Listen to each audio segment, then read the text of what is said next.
What I'm saying is that we need to understand such discussions should not break the overall unity of the ummah. We need to learn to have these discussions with the right audiences. Never should the average Muslim who is struggling to pray 5 times a day be taught to hate another Muslim of another firqa who's also struggling to pray 5 times a day. That is my main issue of contention. And that's why I'm very public about this. When you believe that a certain strand is practicing shirk and kufr, automatically you're not going to want to have anything to do with them. That's the net result of what you have been taught.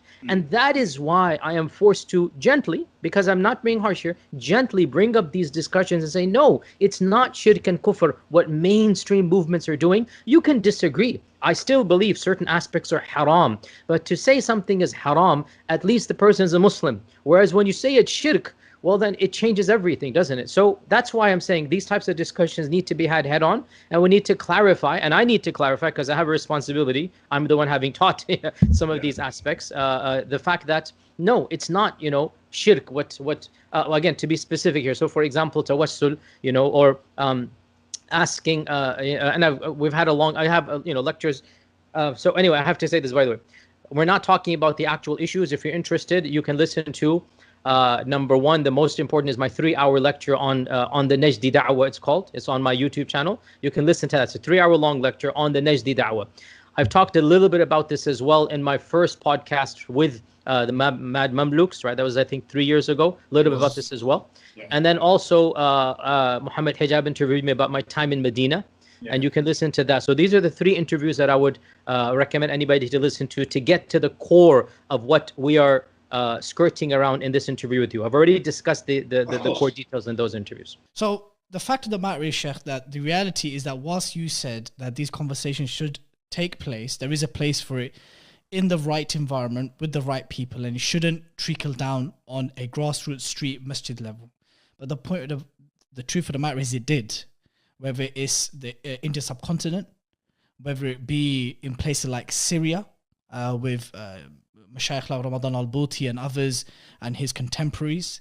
It definitely took place in the UK. Everyone knows about the noughties, the Dawah wars of the 90s in the UK. I'm very sure it did happen also in America. The fact of the matter is that these theological intra-sectarian discussions and debates did take place. Can it ever be contained?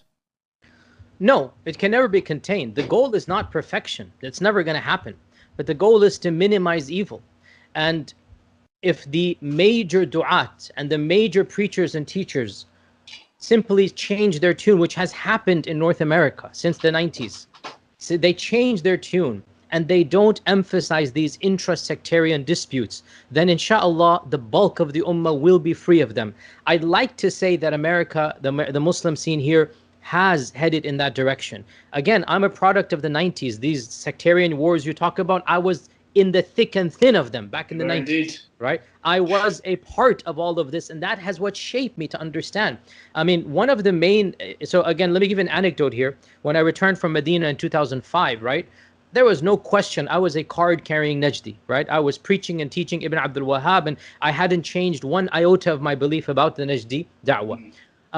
2005, 2006, an incident happened in a MSA. It's an ISOC, you call it, MSA, ISOC, where some of our students of the Al-Maghrib Salafi, version, whatever, and some of Zaytuna, and I'll mention names here so that people understand. Zaytuna's crowd, which is obviously slightly different, that they had a very big verbal clash, and they decided to split up and form 2 ISOCs, 2 MSAs.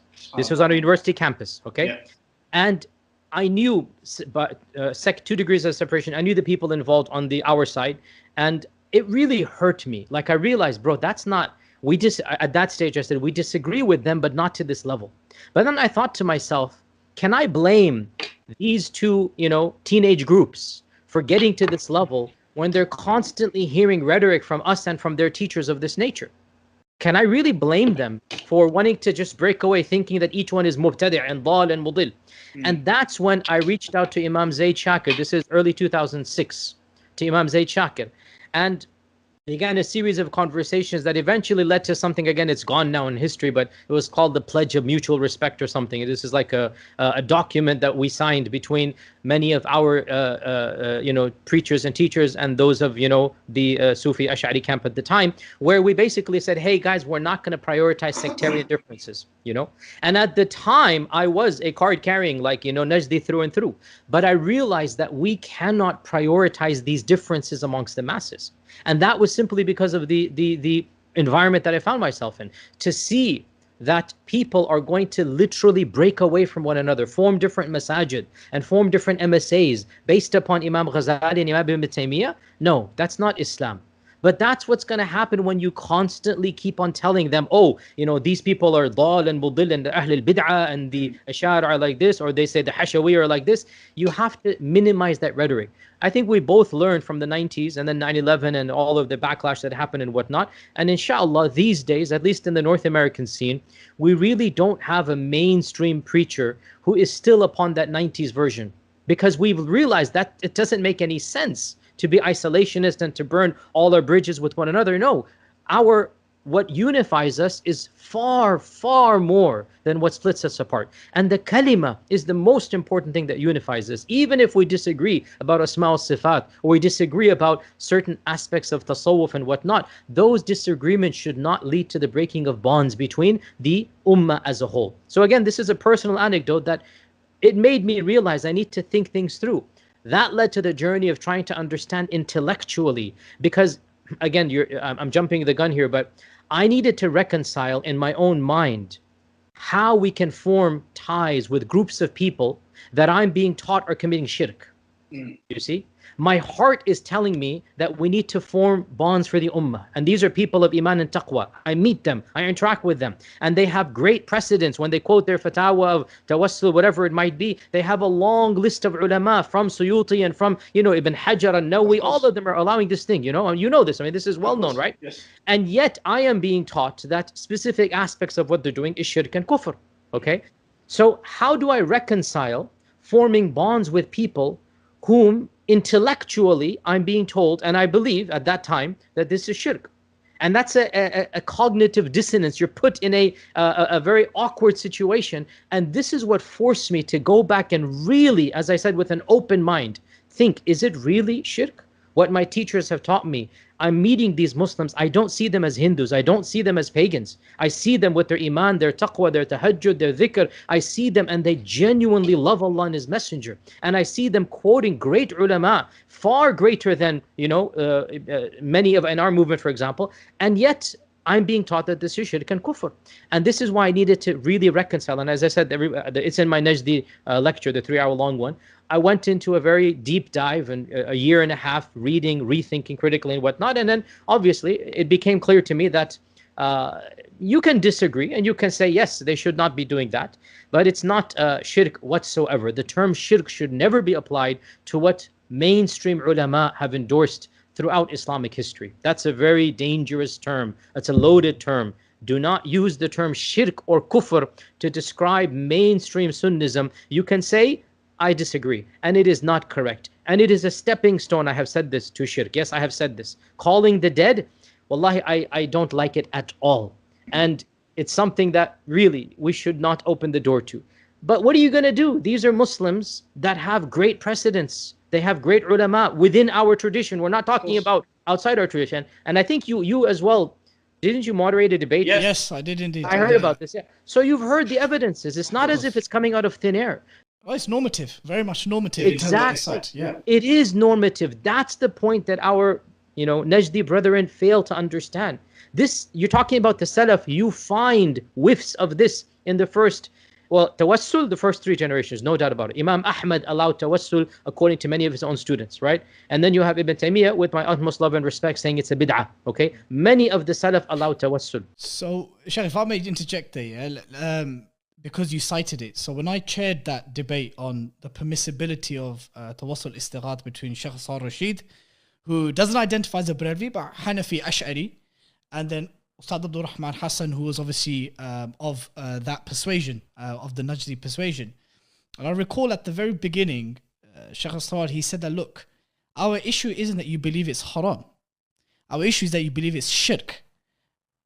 Because essentially what you're doing by extension here, you're making takfir on us, takfir light on us, yeah? You can't open the heart of every single person who visits the grave. You don't know that they're asking the person who's deceased independently to give them X, Y, and Z. So here we are debating. Do you believe seeking assistance or aid from the deceased not independent of Allah? And whatever our argument is it shirk or is it haram? And I remember Abdul Rahman said it's shirk. And he said, and this is why we are here debating.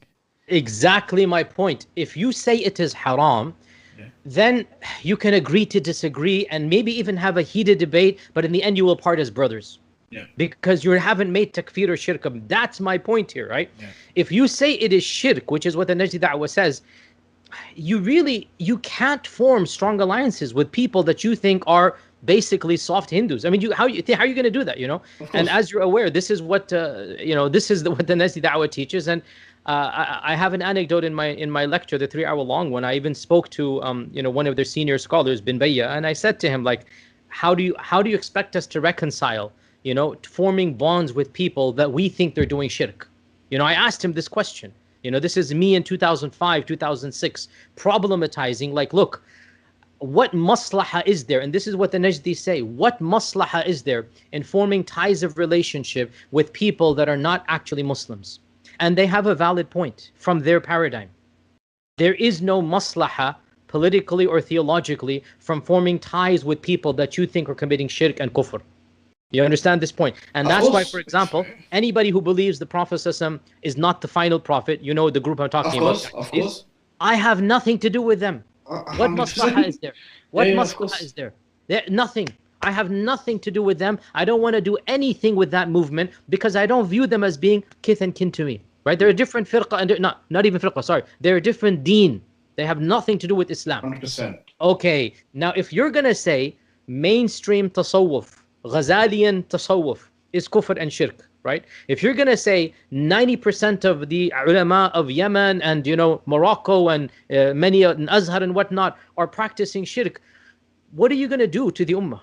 And that's why I have to say, at least amongst our circles that listen to us, I don't give khutbas about this. My lecture series are not about these issues, but for academic audiences, and even in the library chats, I said this is an academic talk. If you're interested, you have the background. We need to clarify that this interpretation of calling it shirk is a minority one. You can call it haram, and you have giants that have called it haram. Ibn Aqil said it's haram. My argument, and I know this caused a controversy, but I stand by this. It appears very clear to me that Ibn Taymiyyah is also upon this position, and that Ibn Abdul Wahhab misinterpreted Ibn Taymiyyah. And I quoted Ibn Taymiyyah as well. And as I said, further research needs to be done because you do find passages that are ambiguous in nature. So we need to compile all the passages and get a clear cut. But it is very clear to me, at least at this stage, and I'm willing to be corrected or sit with specialists, but at this stage it is clear to me that as a default, Ibn Taymiyyah said it is haram to ask the dead, and it could be shirk. And this is the position that I hold.